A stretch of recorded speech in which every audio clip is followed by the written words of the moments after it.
혹시 닭을 대머리로 만드는 술이라는 이름을 가진 전통주 들어보셨어요? 오늘은 바로 그 독특한 이름 뒤에 숨겨진 아주 재미있는 이야기, 독계산술에 대해 알아보려고 합니다. 이건 단순한 술 한 잔이 아니라요, 오랜 세월을 거쳐 이어져 온 우리의 문화유산 같은 이야기입니다. 술 이름에 닭, 그것도 수탉에 관한 아주 흥미로운 설화가 담겨 있다면 어떠세요? 오늘 우리가 함께 알아볼 술이 바로 그 주인공인데요. 과연 어떤 사연이 숨어 있을까요? 자, 그럼 지금부터 그 독특한 이름의 비밀을 함께 풀어보겠습니다. 도대체 왜 술 이름에 대머리닭이라는 뜻이 들어가게 된 걸까요? 이름하여 독계산술. 한자를 보면 더 재밌습니다. 대머리 독자에 닭 개자. 말 그대로 닭을 대머리로 만든다는 뜻이에요. 와, 정말 이름 한번 독특하고 궁금증을 자아내지 않나요?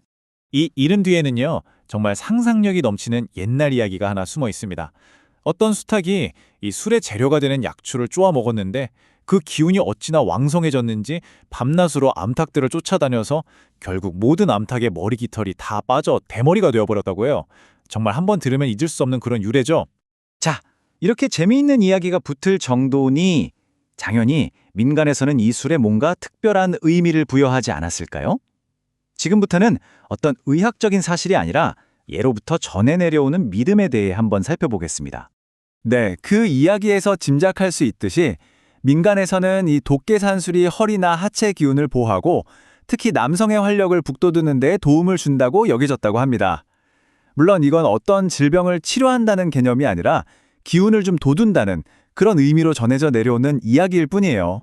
그렇다면 이렇게 흥미로운 이야기가 담긴 술, 도대체 무엇으로 만드는 걸까요? 자, 이제 이야기에서 잠시 빠져나와서요, 독계산술의 맛과 향을 만드는 핵심 재료 4가지를 한번 만나보겠습니다. 바로 이 4가지 약초입니다. 사상자, 육종용, 오미자, 그리고 토사자. 이름만 들어서는 좀 낯설 수도 있는데요. 이 약초들이 서로 어우러지면서 독계산술만의 그 독특한 풍미를 만들어내는 거죠. 여기 보이는 이 아름다운 식물이 바로 그 핵심 재료 중 하나인 육종용인데요. 주로 사막처럼 아주 척박한 환경에서 자란다고 해요. 참 신기하죠? 이렇게 귀한 자연의 선물이 우리 조상들의 지혜와 만나서 하나의 술로 다시 태어나는 겁니다. 자, 그럼 구체적인 재료 비율을 한번 살펴볼까요? 사상자가 20g으로 가장 많이 들어가고요. 그 다음이 육종용 15g, 그리고 오미자와 토사자는 각각 10g씩. 여기에 소주 1리터, 그리고 부드러운 단맛을 내줄 설탕 50g 정도가 필요합니다. 이 조화로운 비율이 바로 맛의 핵심이라고 할 수 있겠죠. 자, 재료 준비가 끝났으니 이제 본격적으로 술을 담그는 과정을 단계별로 알아볼 차례입니다. 우리 전통 침출주의 기술을 엿볼 수 있는 시간이죠. 과정을 보면요, 크게 우려내는 단계와 숙성하는 단계로 나눌 수 있어요. 먼저 말린 약재들을 잘게 썰어서 병에 담고 소주를 부어서 밀봉하는 걸로 시작합니다. 그리고 중요한 게 처음 며칠 동안은 약재 성분이 잘 우러나오도록 매일 한 번씩 병을 이렇게 살살 흔들어주는 정성이 필요해요. 그렇게 한 열흘 정도 지나면 약재를 한번 싹 걸러내고 거기에 설탕을 넣어줍니다. 자, 여기서 끝이 아니에요. 아주 중요한 마지막 단계가 남았는데요. 걸러냈던 약재의 일부, 한 5분의 1 정도를 다시 술에 넣고 한 달을 더 기다리는 겁니다. 이 숙성 과정을 거쳐야 비로소 맑고 깊은 맛의 독계산술이 완성되는 거죠. 자, 이렇게 정성을 다해 만든 귀한 술. 그렇다고 해서 이걸 마음껏 마시면 안 되겠죠. 전통을 제대로 기리는 데는 어떻게 즐기느냐도 정말 중요합니다. 마지막으로 이 술에 담긴 절제의 미학에 대해 이야기 나눠볼게요.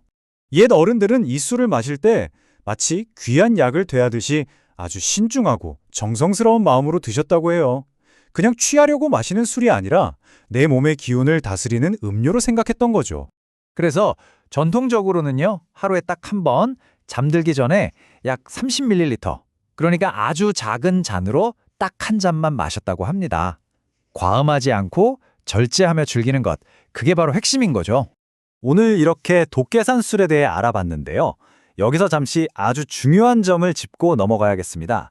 저희가 오늘 알려드린 이 모든 내용은요, 어디까지나 전통 문화를 이해하고 정보를 공유하기 위한 목적이라는 점 꼭 기억해 주세요.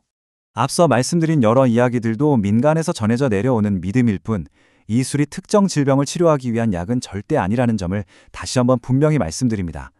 건강에 관련된 문제는 반드시 전문가와 상의하셔야 합니다. 그리고 아무리 좋은 의미가 담겨 있다 해도 독계산술 역시 술입니다. 다들 아시겠지만 모든 술이 그렇듯 지나친 음주는 우리 건강에 해로울 수밖에 없고요. 이 아름다운 전통을 제대로 존중하고 즐기는 가장 좋은 방법은 바로 절제하는 마음으로 건전하게 즐기는 것이 아닐까 싶습니다. 오늘 독계산술 이야기를 마무리하면서 여러분께 이런 질문 하나를 던져보고 싶네요. 우리는 과연 어떻게 하면 이런 흥미로운 옛 전통을 현대적인 책임감과 지혜를 가지고 잘 지켜나갈 수 있을까요?